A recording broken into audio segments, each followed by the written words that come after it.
감사합니다. 가정에서 또 인터넷으로 예배하는 그곳에서도 하나님이 함께 하실 줄 믿습니다. 오늘 본문의 말씀은 우리에게 매우 익숙한 말씀 중에 한 구절입니다. 간혹 우리가 말씀을 읽을 때, 말씀을 들을 때 실수하는 것이 무엇이냐면, 특별히 익숙한 말씀을 대할 때 내가 이미 알고 있다라고 하는 이 말씀 때문에 그 말씀을 더 깊이 혹은 더 상세히 눈여겨보지 않고 듣지 않는다라는 것입니다. 목사님이 같은 본문의 말씀을 가지고 매년 혹은 또 매번 설교하면 이렇게 생각합니다. 목사님 또 하신다. 목사님 또 그 이야기 또 하신다. 다 아는 이야기, 다 들었던 이야기. 그래서 말씀에 더 귀를 기울이지 않습니다. 말씀을 읽을 때에도 마찬가지입니다. 익숙한 말씀에서 새로운 은혜와 새로운 지식을 찾으려는 노력을 거의 하지 않습니다. 이미 잘 알고 있다라고 생각하기 때문입니다.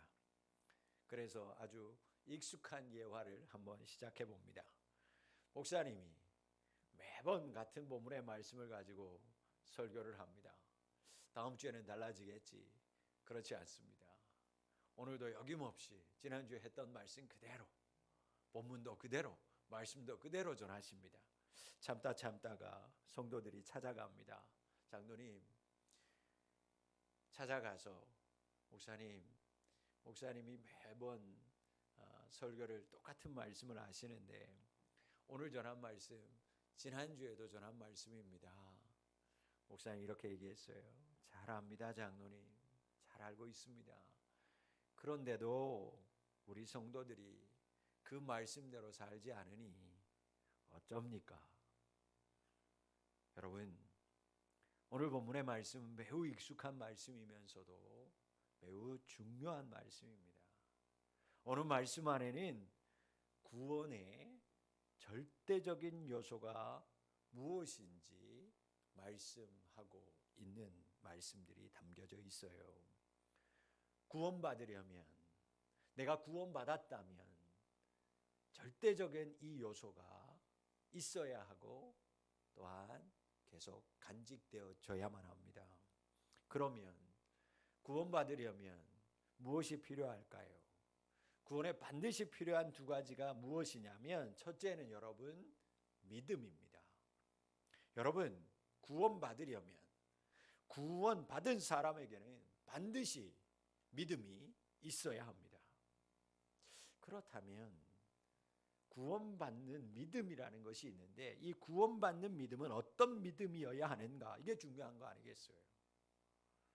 구원받는 믿음은 어떤 믿음이어야 할까? 여러분, 구원받는 믿음은 마음으로 믿는 믿음이어야 합니다. 9절 말씀에 내 마음에 믿으면 구원을 받으리라. 10절 말씀에는 마음으로 믿어 의에 이르고 라고 말씀합니다. 사랑하는 성도 여러분, 말씀을 믿되 마음으로 믿으실 수 있기를 주의 이름으로 축원합니다. 예수님을 믿되 마음으로 믿어 의심치 않는 우리 성도님들 될 수 있기를 바랍니다. 그러면 마음으로 믿는 믿음은 또 뭔가? 마음으로 믿는 믿음은 또 뭘까? 바울은 8절 말씀에서 말씀이 우리 가까이에 있다라고 말씀합니다. 내 입에 있고 마음에 있다고 말씀하죠. 이게 무슨 뜻일까요? 바울의 이 말씀은 여러분, 모세가 이스라엘 백성들이 가나안 땅에 들어가기 직전에 광야에서 그들에게 전한 말씀 중에 한 말씀과 일맥상통하는 점이 있습니다. 신명기 30장 11절 14절 말씀을 한번 같이 보겠습니다.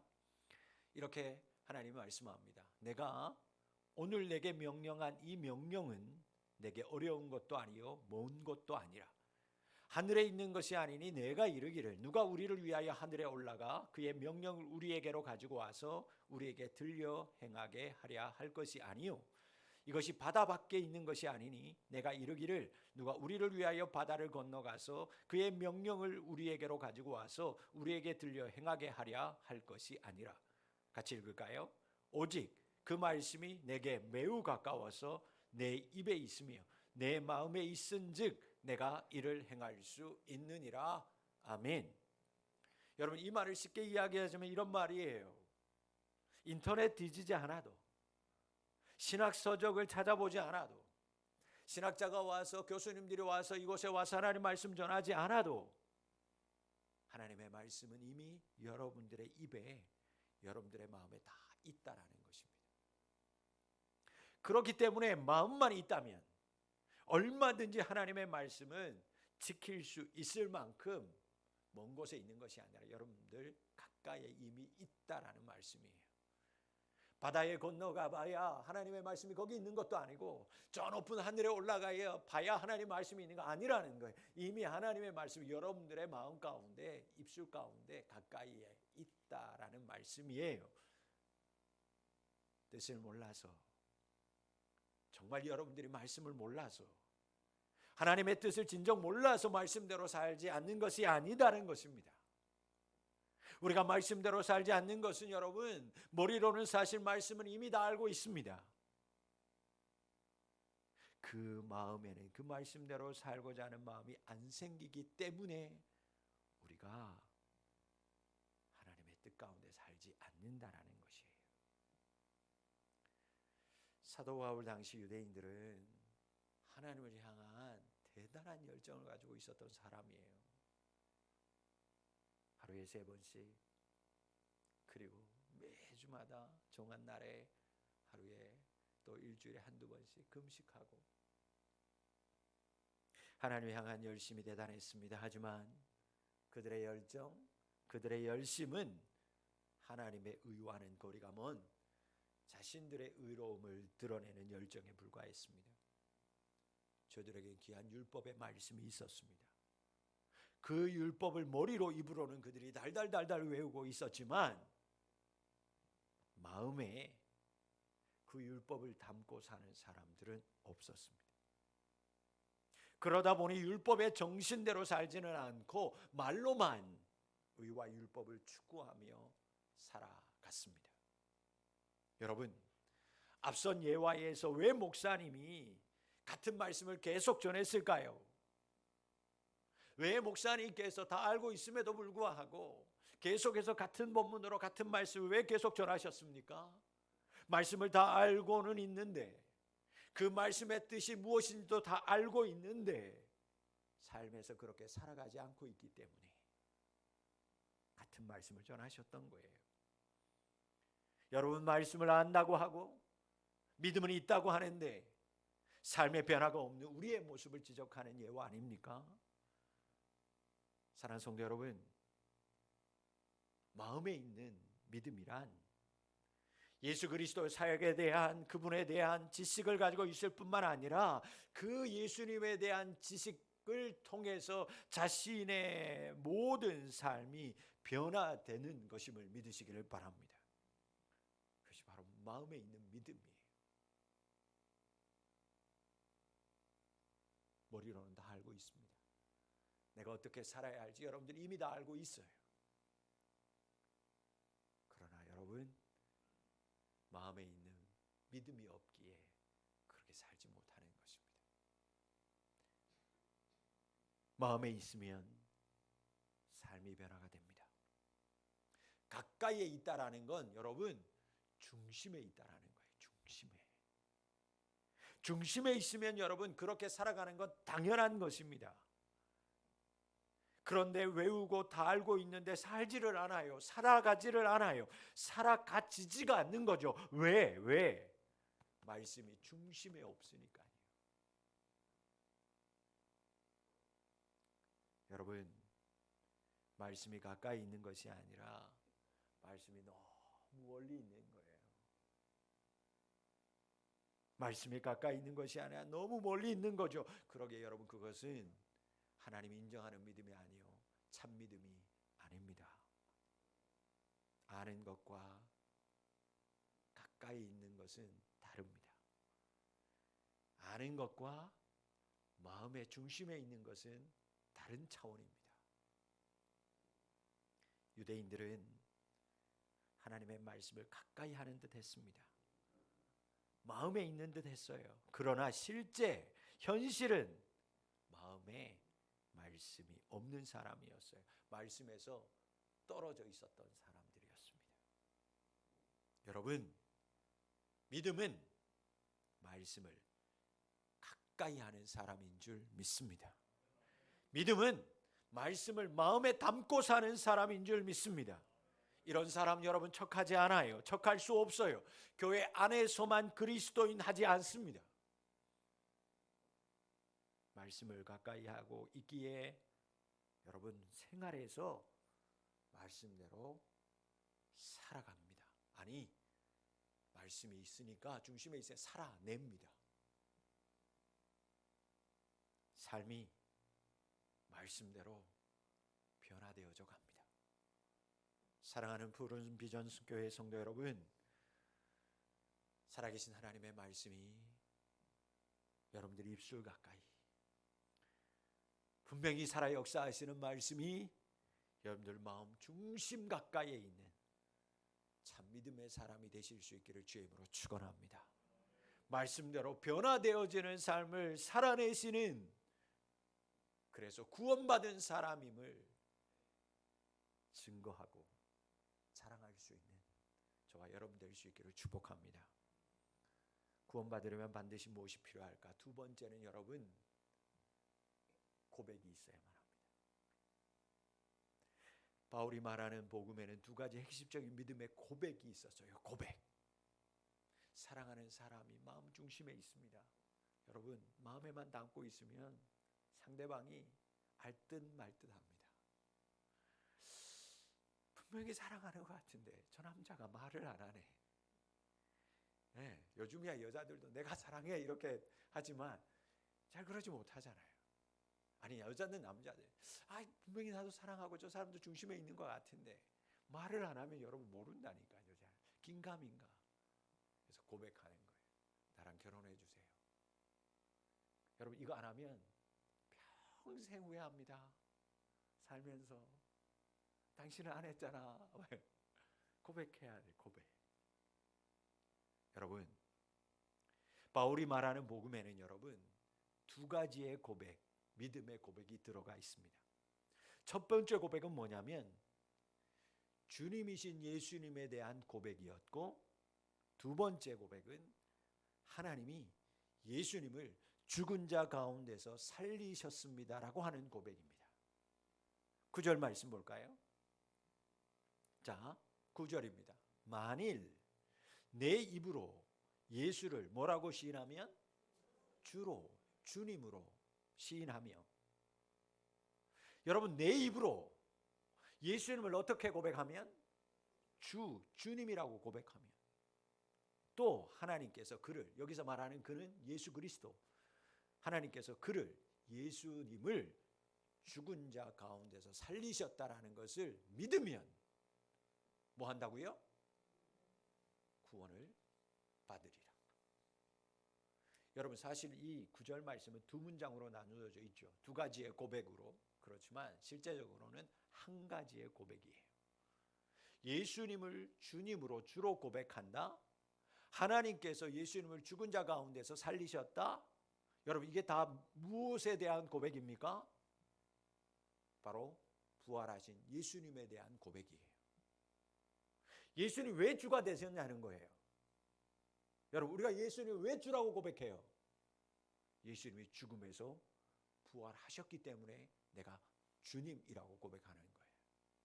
그러니까 하나의 고백이에요.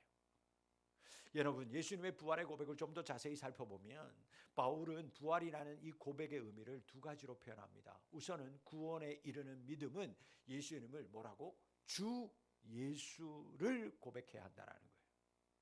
구원에 이르는 믿음이 있으려면 주 예수를 고백해야 돼요. 다시 말하면 나사렛 예수였던 그 예수가 이제는 나의 주로 고백되어져야 한다는 것입니다. 예수님이 나의 주님이십니다. 예수가 나의 주입니다. 바요나 시모나 내가 복이 있도다. 주는 그리스도시요, 주는 그리스도시요, 살아계신 하나님의 아들입니다. 복이 있다. 하늘의 권세를 내가 줄게. 교회를 세우리라. 여러분, 이 주라고 하는, 예수님이 나의 주라고 하는 이 고백이 왜 구원받는데 필수적인 고백이 되는 걸까? 도대체 주라고 하는 이 말에 무엇이 담겨 있길래? 여러분, 주가 누구인지에 대한 고백은 여러분, 자신의 주인, 자신의 통치자가 누구인지를 분명하게 밝히는 고백이에요.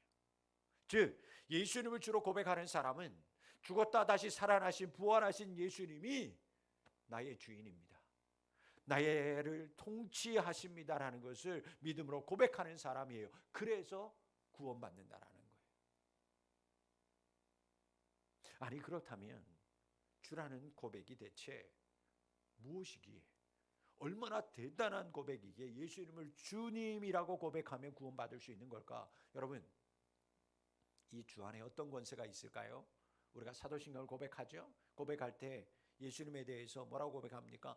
하늘에 오르시어 전능하신 하나님 우편에 앉아 계십니다 라고 고백하죠. 우편에 앉아 있다라는 건 여러분, 권위를 표현하는 말씀이에요. 권세를 표현하는 말씀이에요. 오른쪽, 여러분, 오른쪽은 무엇을 뜻해요? 껌 좀 씹는 사람이, 막 문신한 사람이 한 사람 딱 데리고 와서 너는 오늘부터 나 오른팔이야. 여러분, 이러면 어떻게 되는 거예요? 내가 보스인데 나에 있는 모든 권세, 권위, 힘을 나 얘한테 다 부여한다. 얘 이제 나처럼 섬겨야 돼. 나 오른팔이야. 여러분, 권세, 권위, 오른편, 우편을 얘기하는 거예요.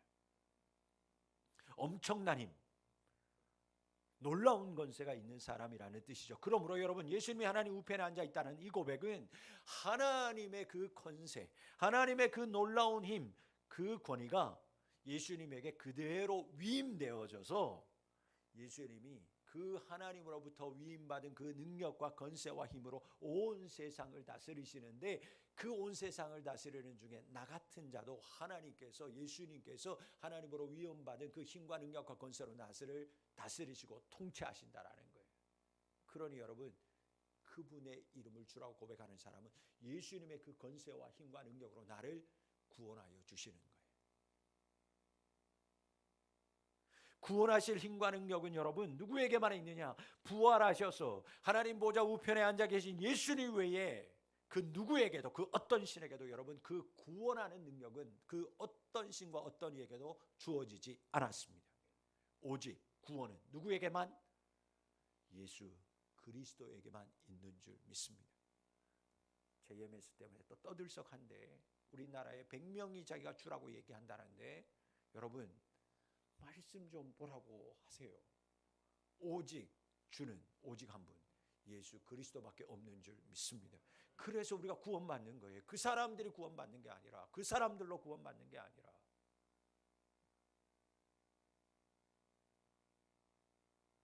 내가 곧 길이요 진리요 생명이니 나로 말미암지 않고는, 예수 그리스도를 말미암지 않고는 아버지께로 올 자가 있다 없다? 없느니라. 끝났어요. 오직 주만이 나의 반석, 나의 구원. 오직 주만이 나의 반석, 나의 구원이시니, 오직 주만이 나의 산성, 내가 요동치 아니하리. 사랑하는 성도 여러분, 그 권세, 그 힘, 그 능력을 가진 예수님을 주로 고백하는데 왜 요동하냐는 거예요. 요동할 수가 없어요. 여러분, 사도 바울 때문에 우리가 입버릇처럼 자주 사용하는 우리 주 예수 그리스도라는 이 말은 우리 예수님이 어떤 존재보다도 더 높으신 분이고 오직 그분이 구원하실 분이라는 것을 고백하는 대단한 믿음의 고백인 줄 믿습니다. 우리는 이런 권세와 능력을 가진 예수님은 나의 주로 인정하니 예수님이 그 고백을 하는 자를 통치하여 주시고 하나님의 나라로 끝까지 인도하여 주시는 것입니다. 여러분, 예수님을 주로 고백하고 인정하는 것, 여러분, 엄청난 믿음의 고백이요, 엄청난 믿음의 언어입니다. 예수님의 통치를 받는 하나님의 백성이 되는 자격이 주어지는 놀라운 금과 같은 믿음의 고백입니다. 이 고백이 여러분 마음 깊은 곳에서 우러나와서 입술로 고백하는 매일의 삶을 살아가는 믿음의 사람이 되실 수 있기를 바랍니다. 그 예수 그리스도의 이름 앞에 온 세상이 굴복하고 어둠의 영들이 떠나갑니다. 예수 그리스도를 주로 고백함으로 구원받는 역사가 매일 여러분의 삶에서 일어날 줄 믿습니다. 바울이 살던 시대에 우리 주 예수 그리스도, 나의 주 예수 그리스도, 우리 주 예수 그리스도라는 이 말 자체는 여러분 엄청난 도발의 말이자 도전의 말이었고 위험한 말이었어요. 그 시대를 살아가는 사람들은 황제를 주라고 고백하는 것 당연했고, 그렇지 않으면, 그렇게 고백하지 않으면 반역자로 죽어야 하는 시대 속에 살았던 사람들입니다. 황제 외에는 주가 있어서도 안 되는 세상이었어요. 그러나 사도 바울은 부활하신 예수님을 만난 후에 예수를 주라고 시인하는 것을 감추지 않습니다. 아니, 감출 수가 없었어요. 오히려 바울은 오직 예수님만 자랑했어요. 우리가 주로 고백하는 예수가 누구냐? 바로 죽었다가 사흘 만에 부활하셔서 십자가에 달려 승리하신 하나님 우편에 앉아 계신 분, 온 세상을 다스리신 분, 우리를 구원하시는 분, 그는 자랑했습니다.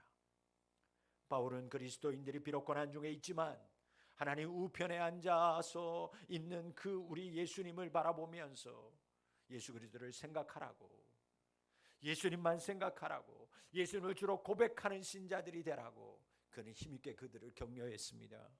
여러분, 예수님이 나의 주이심을 고백하는 자가 될 때 예수님의 그 놀라운 권세로 주님께서 여러분을 다스려 주십니다. 온 세상을 다스리시는 그분의 권세로 예수님께서 여러분들을 친히 구원하여 주십니다. 여기에서 여러분, 우리가 한 가지 명심할 것은, 내가 주님, 주라고 고백하는 이 고백 안에는 나는 그분의 종입니다 라는 것과 사실과 짝을 이루는 고백이라는 것을 꼭 반드시 잊지 말아야만 합니다. 내가 예수님을 주님이라고 고백할 때 잊지 말아야 할, 그렇지, 나는 종이다. 늘 주와 종은 짝을 이루어져야 되는 고백이에요. 그러기에 여러분, 주인이 있으면 종이 있는 법입니다. 종이라는 말 안에는 주인에게 순종해야 한다라는 이 순종이라는 가르침이 늘 담겨져 있습니다. 여러분, 순종은 무엇이냐? 실천이 따라야 순종입니다. 예수님을 주라고 고백하는 자는 그래서 주님의 다스림을 받죠. 그 다스림 안에서 여러분, 순종이라는 실천이 자연스럽게 담겨져 있는 사람이 예수님을 주라고 고백하는 진정한 종이 되는 것입니다. 여러분, 종은 주인과의 관계에서 일상 속에서 다스림을 받는 거예요. 일상 속에서 특별한 한 날만 종이 되고 나머지는 내 마음대로 사는 게 아니라 모든 날, 모든 날들, 모든 일상 속에서 주인의 다스림을 받는 게 종입니다. 주인의 목소리, 그분의 명령에 일상에서도 온 기와 온 몸을 집중시킵니다. 그리고 명령대로 움직이며 살아가죠. 사랑하는 성도 여러분, 기억하십시오. 좋은 종은 실천이라는 것을 삶에서 담아내어야 좋은 종입니다. 그러므로 신자의 삶은 반드시 주를 섬기는 삶이어야 합니다.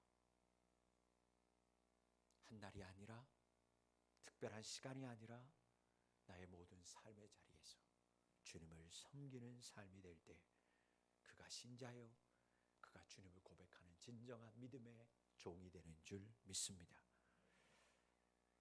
예수님이 고라사 지역을 지나갔을 때 광인, 미친 사람을 만나죠. 귀신 들린 사람, 그래서 고쳐줍니다. 그런데 그때 귀신들이 예수님을 향해서 소리를 칩니다. 나사렛 예수여, 나는 당신이 누구인 줄 압니다. 귀신이 예수님을 안다는 거예요. 그러면서 이렇게 고백해요. 하나님의 거룩한 자니이다. 퍼펙트합니다. 지극히 높으신 하나님의 아들 예수여. 귀신이 예수님을 지극히 높으신 하나님의 아들 예수여. 예수님이 하나님의 아들임을, 보좌에 앉으신 분임을 알고 있었어요, 귀신이. 그러면서 이렇게 얘기합니다. 나와 당신이 무슨 상관이 있나이까? 원하건대 하나님 앞에 맹세하고 나를 괴롭히지 좀 말아주세요. 귀신들이 애원을 합니다. 나 좀 괴롭히지 마라. 여러분, 귀신이 귀신같이 하는 거예요. 뭘? 예수님이 하나님의 아들이라는 거예요. 하나님이 가진 권세와 능력을 다 가지신 분이라는 거 귀신이 귀신처럼 알았다고요. 부활하신 것도 알았어요. 그런데 여러분 묻습니다. 귀신이 구원을 받았을까요? 못 받았을까요? 네? 여러분 귀신이 구원 받았으면 천국 가서 귀신하고 같이 살아야 되는데 여러분 귀신 구원 못 받았습니다. 왜 못 받았을까? 왜? 하나님의 아들이고 예수님이 주님이심을 알고 고백했는데 왜 같은 고백을 했는데도 귀신은 구원받지 못했을까? 마음에 없는 고백, 지식만 있고 주님을 섬기는 삶이 따라주지 않는 고백이었기에, 그런 삶이 따라주지 않는 믿음이었기에 구원받지 못한 거예요. 여러분, 예수님을 주라고 하는 고백은 예수님의 부활에서 시작되는 거룩한 믿음의 고백입니다. 십자가에서 피 흘리시고 죽으신 예수님께서 부활하시고 승천하셔서 하나님 우편에서 나를, 온 세상을 통치하신다는 믿음이 있는 자만이 마음으로 입술로 고백할 수 있는 고백이에요. 부활을 믿지 못하면, 그래서 예수님을 주라고 고백할 수 없습니다. 부활의 믿음에서 시작되는 예수가 주라는 고백, 이 고백은 그래서 믿음의 본질이고 구원의 본질이 되는 것입니다. 사랑하는 성도 여러분, 마음으로 믿는 믿음과 구원받는 고백은 절대로 저절로 이루어지지 않습니다. 입으로는 누구라도 얼마든지 고백하며 따라갈 수 있죠. 그러나 삶이 따라주지 않는 고백은 허공을 울릴 뿐이고 그 어떤 주님의 다스림도 받지 못합니다. 즉 예수님의 어떤 권세와 능력도 임하지 않아요. 그 얘기는 구원받지 못했다라는 것입니다. 우리는 절기일 때 세례를 받습니다. 세례 받기 전에 문답을 합니다. 다른 문답은 다 제쳐놓고라도 예수님이 주님을, 예수님이 부활하신 너의 주님임을, 하나님의 아들임을 고백하느냐, 이 고백을 하지 않으면 세례받지 못합니다. 그런데 그 고백을 한 우리가 진정 그 고백대로 살아가고 예수님의 통치와 다스림을 받고 사는가, 종으로서의 실천하는 순종의 삶이 있는가, 우리는 돌아봐야만 합니다. 일제시대에 교회는 세례를 줄 때 이 문답을 꼭 했다고 합니다. 이 일제 치하의 칼날 앞에서도 예수 그리스도를 주로 고백하는 삶을 살겠습니까? 무서운 이야기입니다. 두려운 고백입니다. 예수 그리스도를 이 일제 치하의 속에서도 부인하지 않고 예수 그리스도의 종으로 살아가겠는가? 아멘 하는 자에게 세례를 주었습니다. 여러분, 예수님의 부활이 십자가를 짊어짐과 피 흘림의 실제 없이 저절로 오지 않았듯 구원도 저절로 오지 않습니다. 구원의 생명은 진정 마음으로 믿는 믿음과 부활하신 예수님을 나의 주로 고백함으로부터 옵니다. 이제 이 믿음과 고백을 한 우리 모두는 옛사람과 결별하고 생명의 새로움으로 사는 자가 되어야 합니다. 죄에 대하여 죽고 하나님에 대하여 사는 자로 살아야 합니다. 우리에게는 여러분 부활로 말미암아 심어주신 생명의 성령이 있기에 생명의 성령에 이끌림 받아 그렇게 사는 자가 되어야 합니다. 이처럼 실질적인 삶의 변화와 실천으로 이어지는 삶을 우리가 살아갈 때 비로소 창조의 사람, 부활의 증인으로 구원받을 수 있습니다. 마음으로 믿는 믿음, 그리고 부활하신 예수님을 주로 고백하는 고백의 참뜻을 깨닫고 삶으로 주님을 성님으로 부활하신 예수님의 권세와 능력으로 매일의 삶에서 구원받아 승리하는 삶을 살아가시는 우리 푸른비전교회 모든 성도님들이 다 되실 수 있기를 주의 이름으로 축복합니다. 기도합니다. 살아계신 아버지 하나님, 마음으로 믿는 믿음을 허락하여 주옵소서. 부활하신 예수님의 그 권세와 능력을 믿음으로 아버지 하나님 예수 그리스도가 주로 고백되어지고 아버지 하나님 그렇게 인정하며 살아가는 저희들이 되게 도와주옵소서. 우리의 믿음과 고백이 하나됨으로 실질적인 삶의 변화와 실천으로 이어지는 삶을 삶으로 부활의 증인으로 살아가게 도와 주시옵소서. 마음으로 믿는 믿음을 허락하여 주옵소서. 예수님을 주로 고백하는 그 고백이 우리 안에 날마다 샘솟아서 삶에서 예수 그리스도의 다스림을 받는 주의 종으로 실천하며 순종하며 살아가는 우리 믿음의 성도들 되게 하여 주옵소서. 그리고 그 구원받은 것을 증거하는 자들 되게 하여 주시옵소서. 예수님의 이름으로 기도하옵나이다. 아멘.